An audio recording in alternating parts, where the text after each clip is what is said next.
Thank you for joining us for another episode of Cryptocurrent. Just one quick reminder. Cryptocurrent is a cryptocurrency and blockchain education platform that's bridging the gap between the curious newcomers who are just discovering the space and the thought leaders who are shaping its future. All opinions expressed by Richard Carthon, the Cryptocurrent team, and their guests on this show are exclusively their own opinions. You should not treat any opinion expressed by Richard, the team, and their guests as a specific inducement to make a particular investment or to follow as financial advice. This show and any other Cryptocurrent production is exclusively for informational purposes.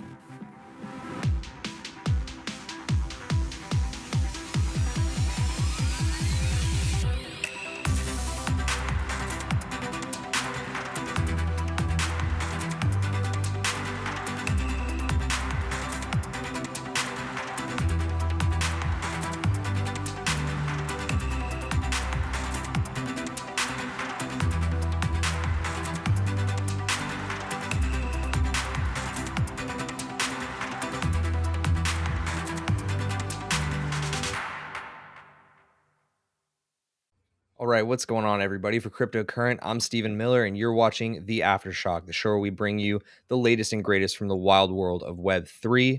I today am joined by my co-host, Chris K. Chris, how we doing? Doing great, Steve. How are you? I'm doing pretty good. I am fresh off of our other host, Richard's wedding weekend. It was an absolute blast, and I want to make sure that we take a second here to congratulate him and his lovely wife, Carly. We are Everybody here at the Cryptocurrent family is stoked for them, but we need to continue to go on with bringing you the latest in Web3 news. So I'm back here with Chris today, and we'll be also handling a couple more interviews for the next week ahead. Chris, you've got some new basics content coming out, don't you?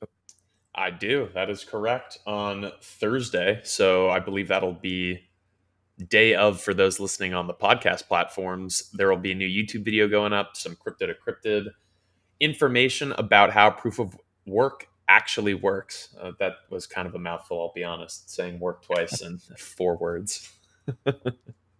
Well, look, that'll be a great piece of content. So make sure that you are subscribed to us here on YouTube.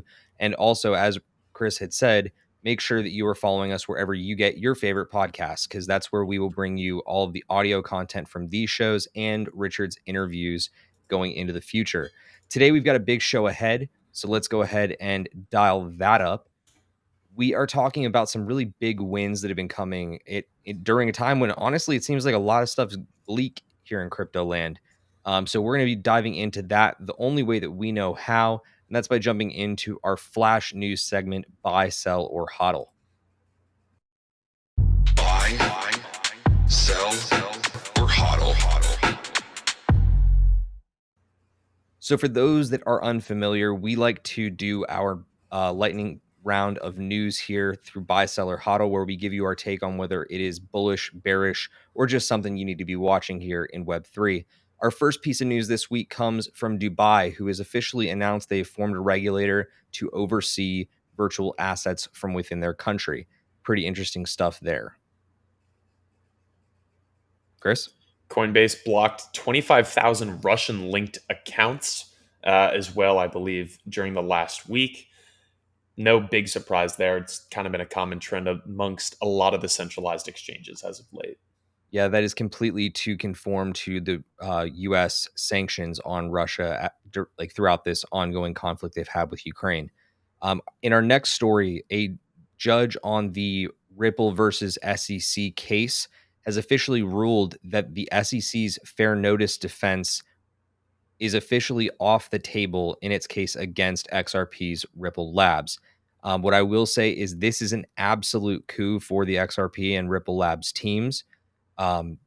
Suffice to say, if they cannot show that fair notice is on the table, XRP and Ripple have a lot less they have to prove in this case in order to get it thrown out and to start setting additional precedent. Chris, do you have any other take on this one? My final thought here for everyone listening is going to be this, right? This is a huge win. Yes, for XRP, but more so for any similar cases in the future, because this will set a precedent. That means that the SEC can no longer use the fair notice defense unless the circumstances have changed in which they try to apply it. It's a really big piece. Why don't you take this next one? Yeah, so up next, Andrew Yang. For those who don't know, he was a 2020 US presidential candidate, then ran to be the New York mayor. Lost both times, but now he has the Lobby 3 DAO, and they are going to be working essentially to create an independent crypto lobby. Yep. And then we have, um, I mean, first of all, that's needed, right? I mean, we're at the point where we are in desperate need of a lobby in the crypto world, to just organize and to go toward legislators and essentially have our interests in mind instead of just letting the regulators decide what they want for our industry without any say from us. So I applaud Andrew Yang and Lobby 3 DAO for taking that on. So that's pretty big stuff. Another really big story out this week comes from Stripe. If you're not familiar with Stripe, they're one of the biggest payment gateways out there in the world, pretty much on the same level as PayPal at this point.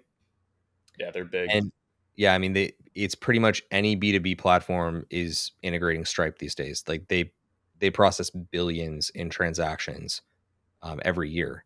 But they've announced officially support for crypto and NFT service providers. So that means exchanges, NFT platforms and marketplaces, and even crypto wallet providers.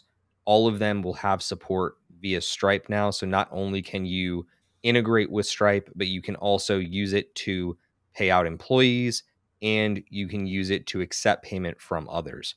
So in crypto. So that's a huge move. Theoretically opens the door to a lot more crypto users globally. We could do a whole video talking about how big that piece is.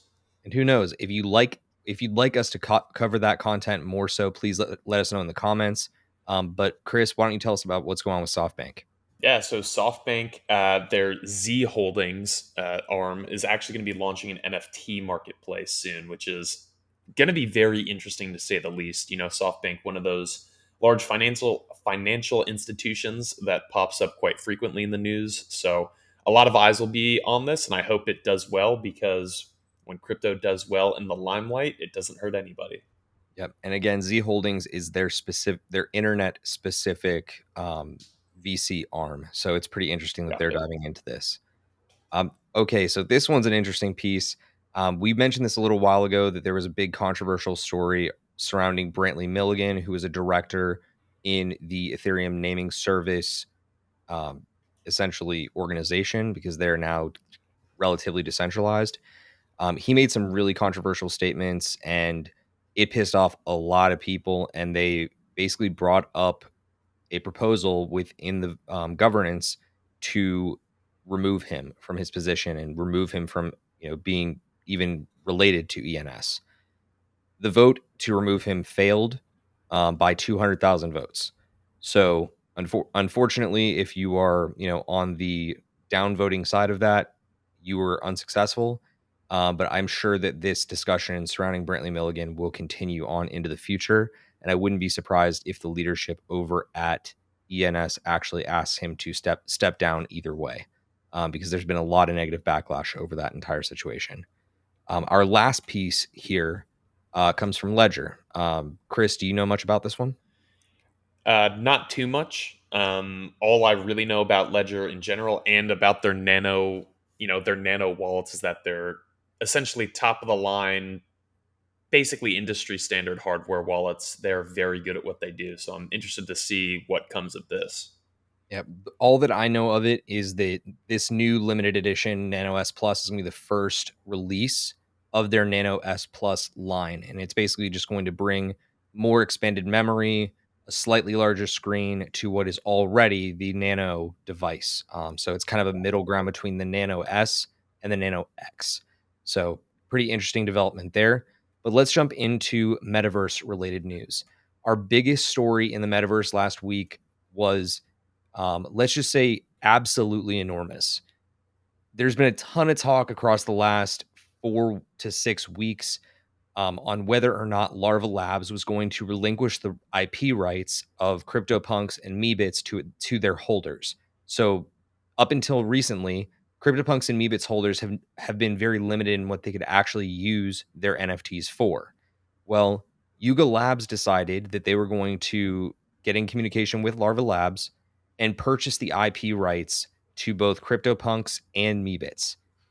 And again, Chris, these are not chump change projects. These are two of Oh the no. biggest projects in NFTs besides Bored Ape Yacht Club, which, by the way, Bored Ape Yacht Club and Mutant Ape Yacht Club, yeah, they were made by Yuga Labs.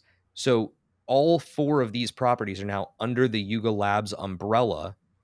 And within the last 48 hours, when this news broke, Yuga Labs has already announced that, like, following the acquisition, they're going to be immediately relinquishing all IP rights to the holders. So that means they can fully use all of those NFT properties commercially. They can produce their own, merch with their specific CryptoPunks or Meebits on them, and start to generate additional profit from it. Do you have anything that you really want to add to on this story, or I mean, do you just think this is as big of a deal as I think it is? I mean, it's huge. And ironically, in crypto, which, all of us are big fans of because it's decentralized, this actually effectively centralizes to a certain degree, probably 50% of the entire NFT marketplace's value. But, and the good news here, and why you should not be as worried as you may typically be, is that Yuga Labs so far has shown they just want to do right by the NFT holders, which is a good thing. I'm looking very forward to the ensuing legal drama when someone creates a merch line with their CryptoPunk and in a year sells it, and then the merch keeps selling. Yeah, it's going to be interesting to see how those types of battles play out, but I have a feeling that it's going to probably be less played up when that time comes. So I'm interested to see how it develops, but I think that it's a huge moment for anybody that has been long on their CryptoPunks or Meebits. Oh yeah, this is definitely a win for them. The next story comes via Boss Beauties. So Boss Beauties is another massive NFT play within the Ethereum blockchain, really focused on supporting young female mentorship and providing resources so they can grow within any number of different verticals, whether that's Web3 specific or otherwise. They have announced the debut of their role models collection, as well as a collaboration with Hugo Boss. This is all during their massive alpha month, which they announced earlier on this month, where they're bringing out a ton of big announcements, including, like, a partnership with Neiman Marcus, Barbie, expanded news on their Marvel partnership, massive stuff there. But their 32 portrait collection is going to include, and I believe the auction on this is already closed, but it's going to include famous figures like Cleopatra, Joan of Arc, Princess Diana, Rosa Parks, Eleanor Roosevelt, Maya Angelou. So a lot of really big iconic people within this collection.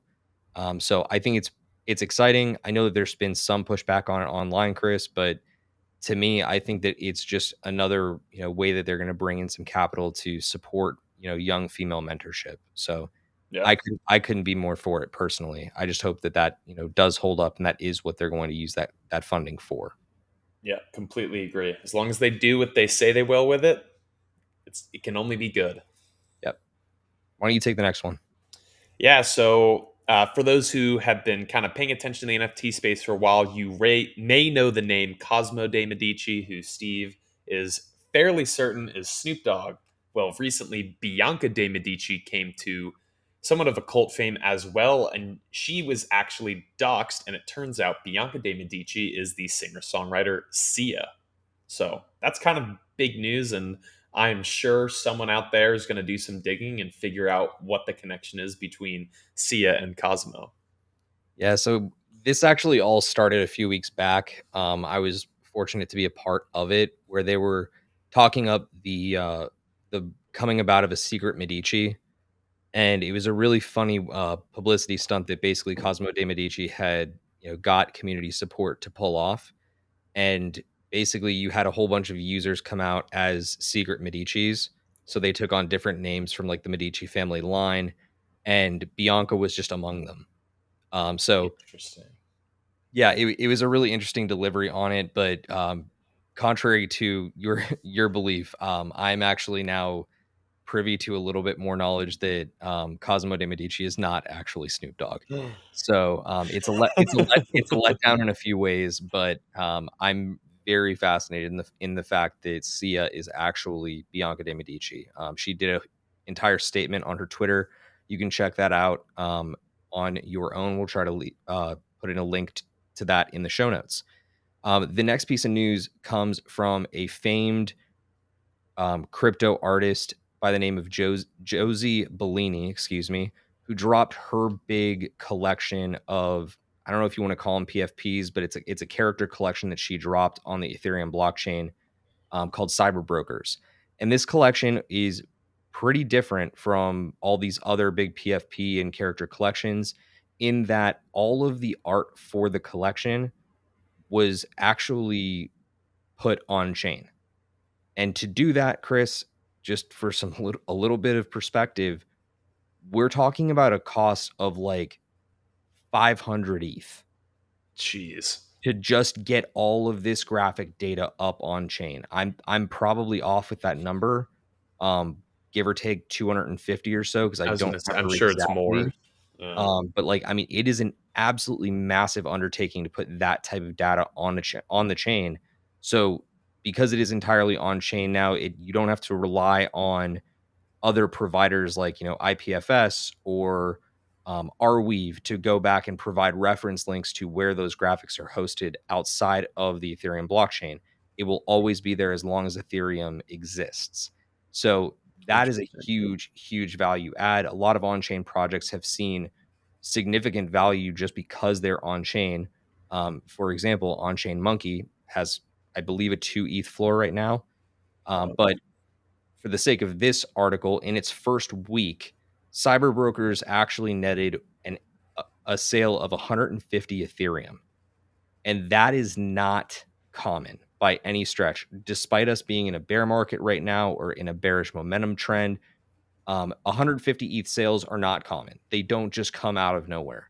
So I applaud Josie for the collection. I think it's a really stunning collection at large. But this, I think, is probably the start of another really, really big wave for NFT projects of high quality. Cyber Brokers, last I checked, was sitting around a 3 ETH floor. I imagine we're going to see that go up steadily here in the next couple months. But let's talk about this next piece because I think that you'll like it a little bit more. Oh yeah, this is a really cool piece. So for those who don't know, there's a project called Cloud Yachts, and correct me if I'm wrong, Steve, but essentially what they do is design these real world super yachts, but entirely digitally, and they put the blueprints and all that on chain. Correct. Yeah, so that's pretty correct.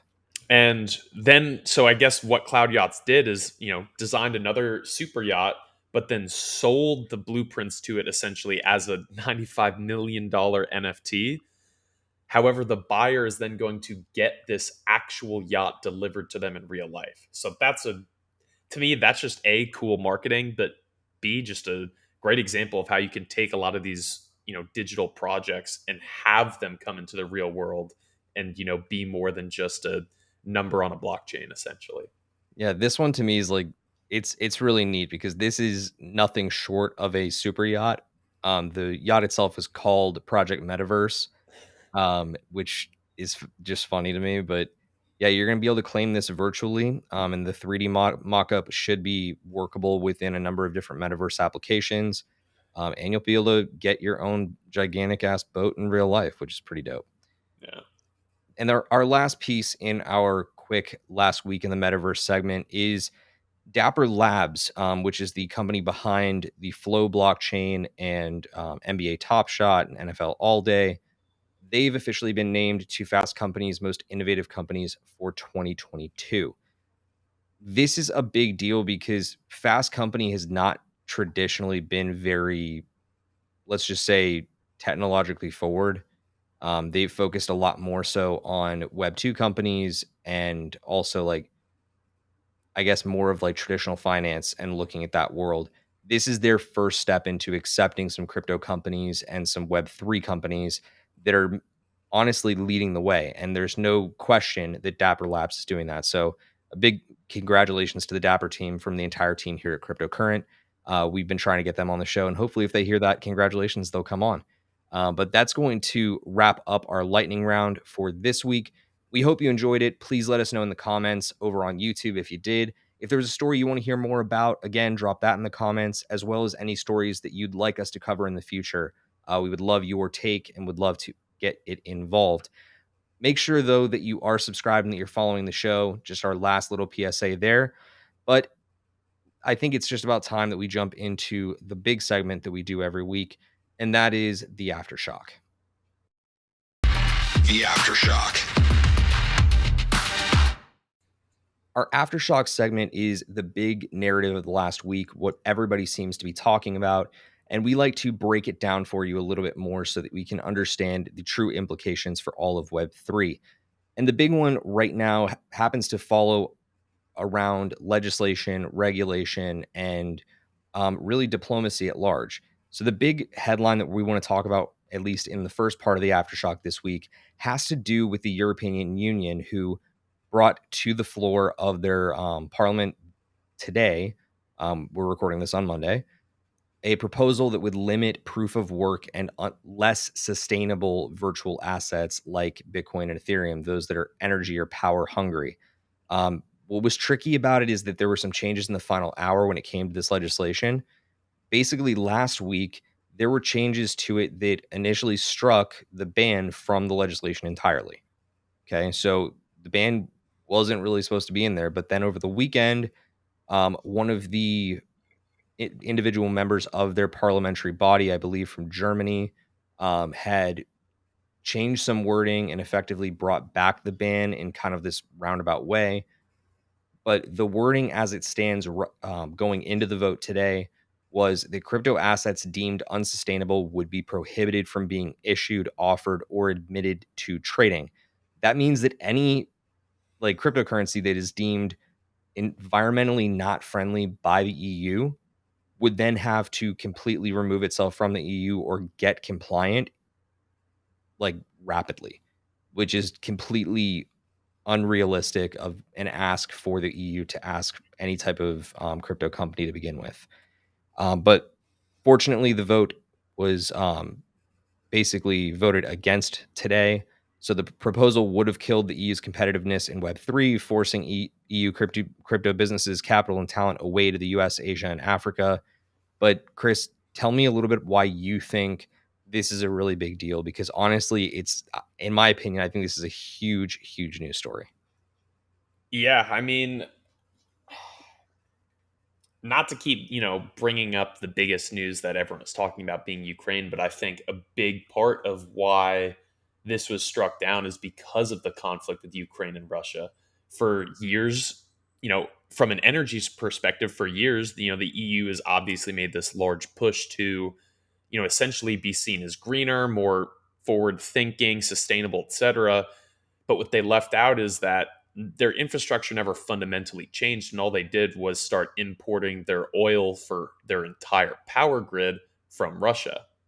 Now they're essentially at the mercy of Russia in terms of energy. And I think it's a similar thought process here. They realized, wow, the US and Biden just came out with a very forward thinking executive order to essentially kind of prop up crypto regulation and, essentially debate, and it's going to drive a lot of positive change and innovation here in the US. And I think the EU realized, okay, yeah, we banned this, but crypto's not going anywhere anytime soon.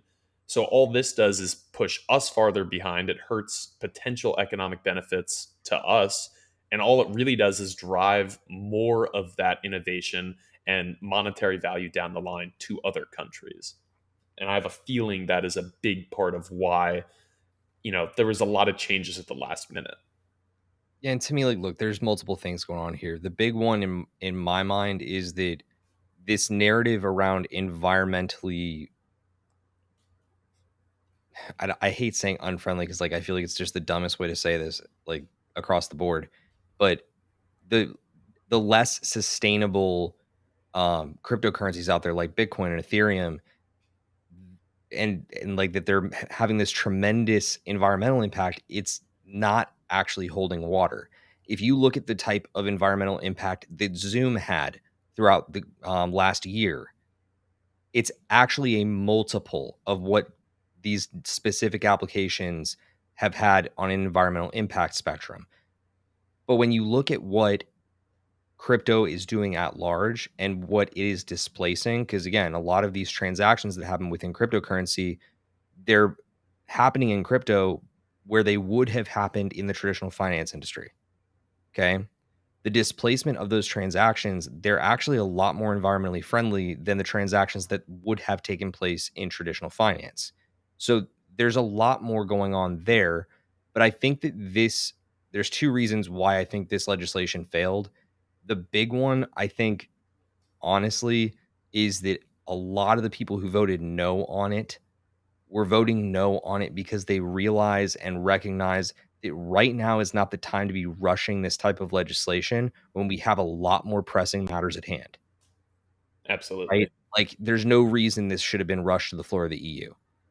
But I think the other side of it is you've got a big, like a huge proposal being put forward in Belgium. I believe it was Belgium, and Belgium happens to be like one of the big financial centers of Europe, right? Yep. So, what people like to say is that like the financial legislation that comes out of Belgium typically guides the directive of the rest of Europe. So, this specific piece of legislation that I'm referring to, I think, is something that the EU parliamentary body wants to see develop. They want to see how Belgium rules on it before they actually adopt any true crypto regulation for all of its member states. So that's just my take on it. Any final notes from you before we move on to the latter half of our story here? Now let's keep it rolling. Perfect. So, of course, the big thing stateside right now is Biden's executive order. And President Biden basically put out this executive order on crypto last week, tasking the US Treasury with assessing and developing legislative recommendations for Congress as it relates to crypto. And this basically pointed to 6 focal points that they need to be forming legislation around. And those include consumer and investor protection, financial stability, illicit activity, US competitiveness on the global stage, financial inclusion, and responsible innovation. The reason this is a really big deal is not so much that like this is actually commanding anything to immediately affect crypto consumers, but it's definitively forcing all of these agencies that have their hands in the overall financial pie to come together and have these conversations and determine the regulatory direction for our country in a way that is not going to take us off of the global stage and that is going to at the same time make sure that we are innovating responsibly, with the environment in mind, and also, trying to make sure that we're honoring the existing system that we have in place so that we don't continue to have, you know, Ripple Labs versus the SEC all over again with 15 different crypto companies. So before we jump into one of the biggest political commentators on it, I want to give you a chance to give me your take, and we'll bounce this back and forth for a second. What do you think of the executive order? I think it.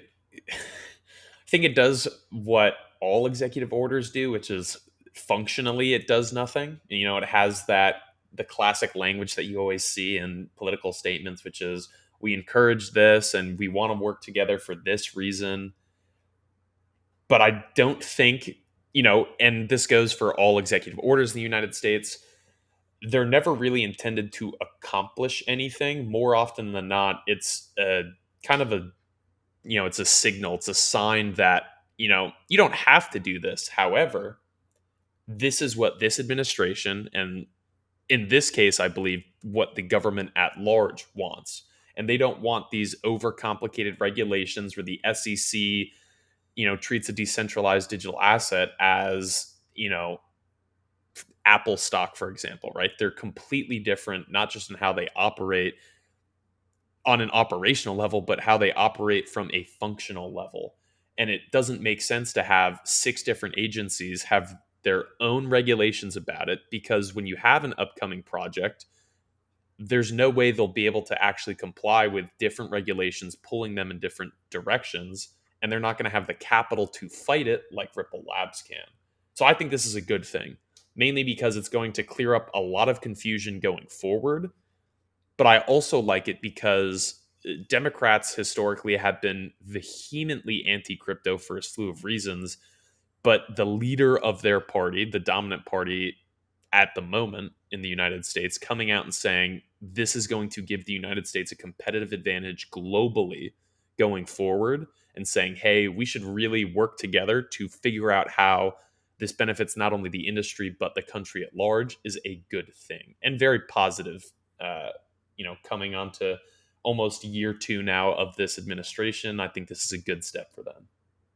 Yeah, I agree with you. I mean, I've heard this narrative discussed about 5 or 6 different times, and from what I'm getting out of the bigger picture is that the executive order on the whole is a nothing burger, right? Like there's nothing to it. It's literally just reaffirming, "Hey guys, we need to be doing something about crypto." That's it. But what I do appreciate from this is it's actually naming a department within our government to take responsibility for developing legislative recommendations. Now, the question becomes, is that the right department? I would tell you off the cuff that Janet Yellen is one of the most anti crypto people in our government, and she heads the Treasury. So, in terms of an actual barrier to positive legislation, I would say that's probably a pretty significant barrier because she's not going to just come up with favorable legislation around crypto.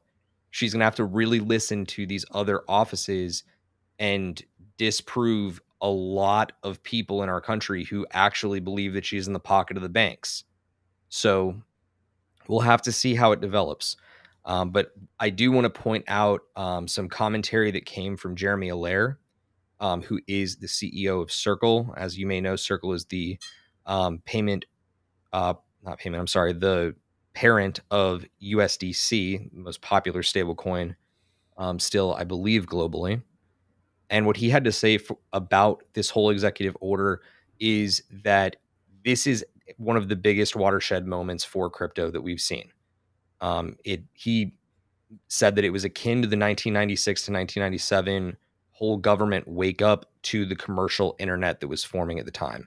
So, I mean, that's a pretty bold statement on its own. But he went on to explain that essentially the executive order calls for nearly every relevant federal agency to take on understanding and developing policy positions that understand and address the risks of cryptocurrencies, but also that support innovation in the U.S. that support innovation and U.S. national economic competitiveness. The final highlights from what Jeremy had to say was that the executive order sets out initiatives to explore and engage in constructive problem solving around known risks that exist with the legacy financial system. So we're looking at the greater traditional finance sector and the new Web3 world and how it may resolve some of those problems as it relates to things like privacy, security, financial inclusion, global competitiveness for the US dollar, etc.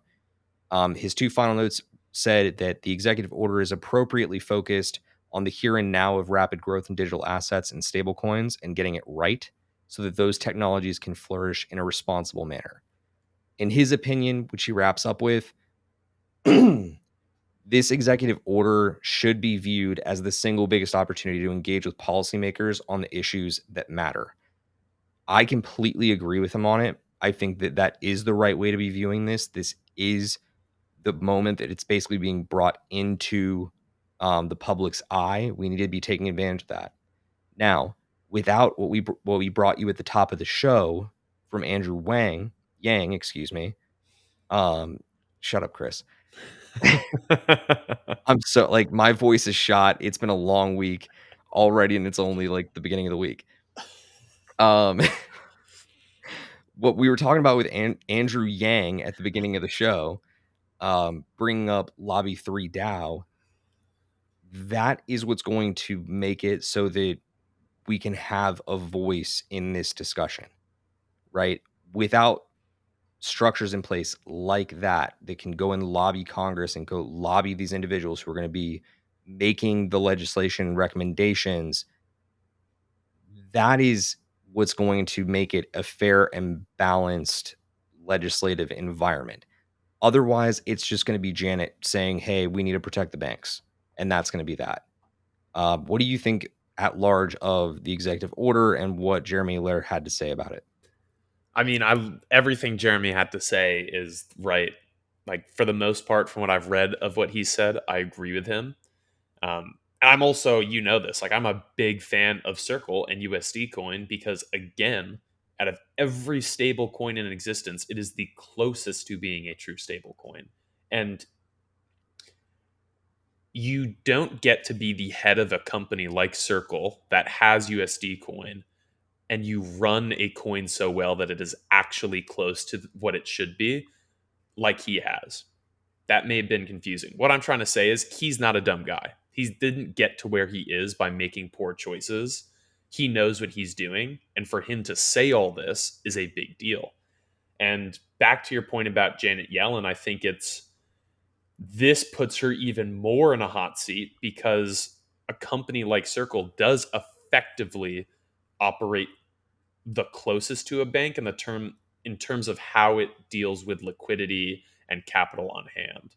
And so that basically erases how Janet Yellen will be able to target stablecoins in particular, which I know Biden is interested in. I can't remember if he said something in the order itself or, as a side comment, that essentially the US government, I believe the view is shifting. They don't want a CBDC. They just want a stable coin good enough where it could work alongside the US in the same way that private banks essentially work with the US government to be the national banks. And see, I'm very fascinated by what you just brought there because I've not heard that. So I'm going to have to do a little bit more digging and research into why the government may be shifting away from a CBDC. I know that the executive order specifically did not say like that we were going to definitively develop a CBDC, but the fact that they've left the door open for stablecoins to a degree is very reassuring to me. I've Yeah. seen a number of different stablecoin and CBDC related stories come out in the last week. We don't bring them to you on this show because they're just not, very sexy. But the one that I will tell you, I think is going to be arguably one of the bigger testing grounds for CBDCs is going to be what they're rolling out in Jamaica. And they've officially announced that they're going to be doing an airdrop of the Jamaican CBDC to the first 100,000 users of it, um, just to get again test bed and to make sure that they have people adopting it early. So I'm really interested by it, but that's going to pretty much wrap up where we have our aftershock segment this week. Um, it's still very early here, right? All of this regulation and executive orders and legislation, it comes at a price. But now that we have people on the Hill lobbying for us, it's giving us the opportunity to have well rounded legislation. And that's going to be the case not just in the United States, but also around the world. And, that's what's going to end up with, Web3 being accepted instead of just rejected based on the traditional system. Before we go today, we've got one last thing for you, and that, of course, is a little bit of breaking news. Breaking news. Mayor of Austin, Steve Adler, has officially come out and made a public statement saying that Austin will support Web3 going forward. He said, Austin is excited to support the businesses and innovations that will turn the promises of Web3, cryptocurrency, and blockchain technology into reality. And as an Austin citizen, Chris, I have to say you were probably stoked on this news, despite it not being, the biggest of news, right? Yeah, I was going to say the news is in the same way an executive order doesn't really do anything. That announcement didn't really do anything because there's already so much Web3 development here that it's basically just saying, hey, you're already here, but we like you, so don't go anywhere, which is a good thing, right? It far better than him saying, get out, we don't want you here. But the most interesting thing to me will be what will happen when he is probably not reelected. For those not caught up in Austin politics, he is not the most liked particularly by Texans. And he frequently butts heads with the governor. So a lot of talk about essentially lobbies pushing someone else into the office. That being said, kind of what I was saying on the same line, right? Like there is already so much Web3 here. I'm interested to see how, a different administration would handle it, if they would be as openly supportive of it. But it's definitely a good thing. And it's, kind of goes in line with the crazy tech boom we've seen here in Austin, with so many people moving here for a whole slew of reasons. There's been a lot of innovation, a lot of exciting new projects popping up. There's also a DAO here. There's the Austin DAO. So I'm very interested to see how this develops, more so from a political perspective, because I think with the beauty of Web3 being that it is decentralized, it's going to grow regardless. And with Austin already being such a big hub, that's not going to stop anytime soon. Yeah. And I think that honestly, this is the type of news story that when it gets covered, it's almost like it's front running bigger news. So I'm not sure that I can discount it entirely. I think this may come, prior to them having some type of like Chamber of Commerce announcement about another big player from the Web3 ecosystem moving their operations to Austin. That's Yeah. kind of what I would initially be looking out for in something like this. That type of statement from a mayor, especially in an election year, Hmm. it doesn't come out of nowhere. Yep. Yeah. That's not just them looking for press. That's they know something's coming. They want the community to know we have your back. Keep your eyes peeled because more is going to come from this. Yep. So Absolutely. that's And just my personal take on it. yeah, it also leads me to speculate, Austin or Biden's executive order. Then you have this that says, we're pro Web3. It has to make you think, right? Especially coming off the heels of the EU trying to deal with proof of work in particular. It looks like they are, Austin is keeping up this big push for growth and innovation, and they're probably trying to attract these European developers now who are uncertain about their future, I mean, as they coming off the should. heels. Yeah. It's Yeah, I so mean, I, as they I think should. it's a great play. There are plenty of different companies coming out of Russia and Ukraine right now that are just saying like, screw this. We don't want to be privy to this at all. And we need to find a new home. There are plenty that did the same thing out of China when Hmm. China laid down their mining ban. Um, Again, there's going to be a lot of movement globally based on what's coming in Web3, and it's worth keeping your eye on. The other things that are happening this week in terms of shaping market dynamics, I just want to bring to your attention. Unfortunately, the pandemic is in fact worsening in China, and it is aggravating global supply chain issues. So we need to be aware of the fact that markets may be in flux from that, but they're also going to be in flux because we are consistently elevating inflation here in the United States, and our energy prices are kind of all over the board. But the last piece comes with something that's happening tomorrow, or actually on the day that this episode will be coming out, which is Wednesday. We have an upcoming rate hike expected from the Fed. So just be aware of it that, like, while the market is currently down, and you have like a lot more buying opportunity right now, that you may want to play it a little bit more conservatively, because all global markets, and especially the markets here in the US, will likely be somewhat in flux due to those Fed rate hikes. So keep an eye on it, just worth mentioning. Um, Last but not least, I want to call attention to our Monday show where Richard sat down with Joel Lynn from Citadel. Really interesting episode there for you. So we bring those interviews to you Mondays and Fridays here on Cryptocurrent. And I also got the chance to sit down with Dan Hannum from Zen Ledger. He is the COO of Zen Ledger. They're a big crypto accounting platform that's kind of like the Plaid of the crypto world. So that episode will be coming out on Friday for you. But I think that's going to do it for this episode. Any final thoughts, Chris? That's going to be it for me, Steve. All right. Well, look, we hope that you will join us every single Monday, Wednesday, and Friday here on Cryptocurrency YouTube channel or on your preferred podcast platform. Remember that we do our Twitter Spaces live on Twitter Spaces Thursdays for non-fungible Thursdays. You can find all the info on that up on our Twitter account. But until next time, folks, I hope you have a great week. Stay cryptocurrent. We'll see you next time.